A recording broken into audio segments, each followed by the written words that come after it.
ಈಗ ಸಹಜವಾಗಿ ಇಡೀ ಕರ್ನಾಟಕದ ರಾಜ್ಯದ ಜನತೆ ರಾಜ್ಯದಲ್ಲಿ ಇರತಕ್ಕಂಥ 28 ಲೋಕಸಭಾ ಕ್ಷೇತ್ರದ NDA ಮೈತ್ರಿಕೂಟದ ಅಭ್ಯರ್ಥಿಯ ಒಂದು ಅಧಿಕೃತ ಪಟ್ಟಿ ಯಾವಾಗ ಬಿಡುಗಡೆ ಆಗ್ತದೆ ಅಂತಕ್ಕಂಥದ್ದು ಪ್ರತಿಯೊಬ್ಬರಲ್ಲೂ ಒಂದು ಯಕ್ಷ ಪ್ರಶ್ನೆ. ಹಾಗಾಗಿ ಬಹುತೇಕ ಈಗ ಸಮಯ ಕೂಡ ಬಂದಿದೆ. నేను ಅತಿ ಶೀಘ್ರದಲ್ಲೇ ನಿಮ್ಮ ಪ್ರಶ್ನೆಗೆ ಉತ್ತರ ಸಿಗುತ್ತೆ. ಈಗ ನಿನ್ನೆ ದಿನ ಪಕ್ಷದ ವರಿಷ್ಠರು ಭಾಳ ಸ್ಪಷ್ಟವಾಗಿ ಹೇಳಿದ್ದಾರೆ, JDS ಪಕ್ಷಕ್ಕೆ ಎಷ್ಟು ಸ್ಥಾನಗಳು BJPಯ ರಾಷ್ಟ್ರೀಯ ನಾಯಕರುಗಳು ಬಿಟ್ಕೊಡ್ತಾರೆ ಅನ್ನೋದಕ್ಕಿಂತ ಹೆಚ್ಚಾಗಿ NDA ಮೈತ್ರಿಕೂಟದ ಭಾಗವಾಗಿ ಇವತ್ತು ಮತ್ತೊಮ್ಮೆ ನಮ್ಮ ದೇಶದ ಗೌರವಾನ್ವಿತ ಪ್ರಧಾನಮಂತ್ರಿಗಳನ್ನ 3ನೇ ಬಾರಿ ಪ್ರಧಾನಮಂತ್ರಿಗಳಾಗಿ ಮಾಡಲಿಕ್ಕೆ ನಮ್ಮ ಪಕ್ಷದ ಕಡೆಯಿಂದ ಪ್ರಾಮಾಣಿಕವಾದಂಥ ಒಂದು ಹೋರಾಟ ಇರ್ತದೆ. ಜೊತೆಯಲ್ಲಿ ರಾಷ್ಟ್ರೀಯ ನಾಯಕರು ಇವಾಗ ಎಲ್ಲ ವಿಷಯಗಳು ಅವರ ಗಮನದಲ್ಲಿದೆ, ಇಲ್ಲದೇ ಇರ್ತಕ್ಕಂಥದ್ದೇನಿಲ್ಲ. ಈಗ ನಾವು ಮಂಡ್ಯದಲ್ಲಿರ್ಬೋದು, ಕೋಲಾರದಲ್ಲಿರ್ಬೋದು, ಹಾಸನದಲ್ಲಿರ್ಬೋದು, ತುಮಕೂರಲ್ಲಿರ್ಬೋದು, ಈ ರೀತಿ ಬಹುತೇಕ ಹಲವಾರು ಹಳೆ ಮೈಸೂರು ಪ್ರಾಂತ್ಯದಲ್ಲಿರ್ತಕ್ಕಂಥ ಜಿಲ್ಲೆಗಳಲ್ಲಿ ಅತಿ ಹೆಚ್ಚು ಓಟನ್ನು ತಗೊಂಡಿರ್ತಕ್ಕಂಥದ್ದು ಕಳೆದ ವಿಧಾನಸಭಾ ಚುನಾವಣೆಯಲ್ಲೂ.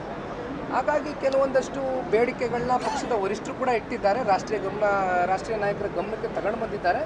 ಮುಂದಿನ ದಿನಗಳಲ್ಲೆಲ್ಲ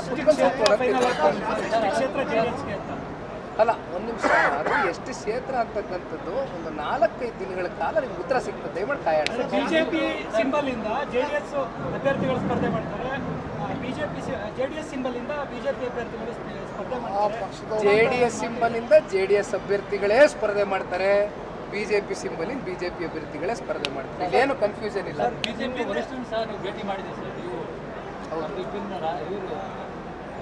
ಹೌದಣ್ಣ, ನಡ್ಡಾಜಿಯವ್ರನ್ನ, ಅಮಿತ್ ಶಾಜಿಯವ್ರನ್ನ ತಂದೆಯವ್ರ ಸಮ್ಮುಖದಲ್ಲಿ ನಾನು ಕೂಡ ಭಾಗಿಯಾಗಿದ್ದೆ. ಹಲವಾರು ವಿಚಾರಗಳ ಬಗ್ಗೆ, ರಾಜ್ಯದ ಆಗುಹೋಗುಗಳ ಬಗ್ಗೆ ಚರ್ಚೆ ಆಗಿತ್ತು. ಹಾಗಾಗಿ ಸೂಕ್ತವಾದಂಥ ಸಂದರ್ಭದಲ್ಲಿ ಸೂಕ್ತವಾದಂಥ ತೀರ್ಮಾನಗಳು ಪಕ್ಷದ ವರಿಷ್ಠರು, ರಾಷ್ಟ್ರೀಯ ನಾಯಕರು ಕೈಗೊಳ್ತಾರೆ.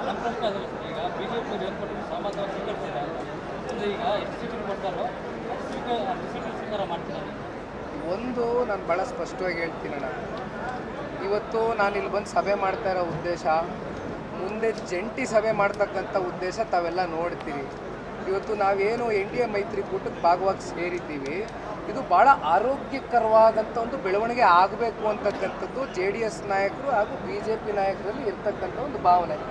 ಹಾಗಾಗಿ ನಮ್ಮಲ್ಲಿ ಎಷ್ಟು ಸೀಟು ಏನು ಅಂತಕ್ಕಂಥದ್ದು ನಾನು ಹೇಳಿದ್ನಲ್ಲ, ನಮ್ಮ ವರಿಷ್ಠರು, ರಾಷ್ಟ್ರೀಯ ನಾಯಕರು ಅವ್ರ ಗಮನಕ್ಕೆ ತೊಗೊಂಬಂದಿದ್ದೇವೆ.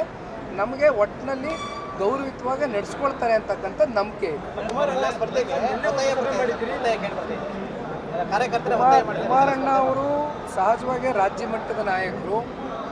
ಕುಮಾರಣ್ಣ ಅವ್ರಿಗೆ ಇವತ್ತು ತುಮಕೂರಿನಲ್ಲಿರ್ಬೋದು, ಮಂಡ್ಯದಲ್ಲಿರ್ಬೋದು, ಈ ರೀತಿ ಅನೇಕ ಜಿಲ್ಲೆಗಳಲ್ಲಿ, ಚಿಕ್ಕಬಳ್ಳಾಪುರ ಇರ್ಬೋದು, ಈ ರೀತಿ ಕಾರ್ಯಕರ್ತರುಗಳು ಅವರವರ ರೀತಿಯಲ್ಲಿ ಅವರವ್ರ ಭಾವನೆಗಳು ವ್ಯಕ್ತಪಡಿಸ್ತಾ ಇದ್ದಾರೆ, ಸತ್ಯ. ಆದರೆ ಕುಮಾರಣ್ಣ ಅವರು ಕೇಂದ್ರಕ್ಕೆ ಹೋಗಬೇಕಂತಕ್ಕಂಥದ್ದು ಇನ್ನೂ ಕೂಡ ಯೋಚನೆ ಮಾಡ್ತಾ ಇದ್ದಾರೆ. ಜೊತೆಯಲ್ಲಿ ನಮ್ಮ ಪಕ್ಷದ ವರಿಷ್ಠ ಇರ್ಬೋದು, ರಾಷ್ಟ್ರೀಯ ನಾಯಕರುಗಳು ಯಾವ್ಯಾವ ರೀತಿ ಡೈರೆಕ್ಷನ್ಸ್ ಕೊಡ್ತಾರೆ ಆ ರೀತಿ ಕೂತ್ಕೊಂಡು ಪಕ್ಷದ ಒಂದು ಬೆಳವಣಿಗೆಗೋಸ್ಕರ ಕುಮಾರಣ್ಣ ಅವರು ತೀರ್ಮಾನಗಳು ಕೈಗೊಳ್ತಾರೆ.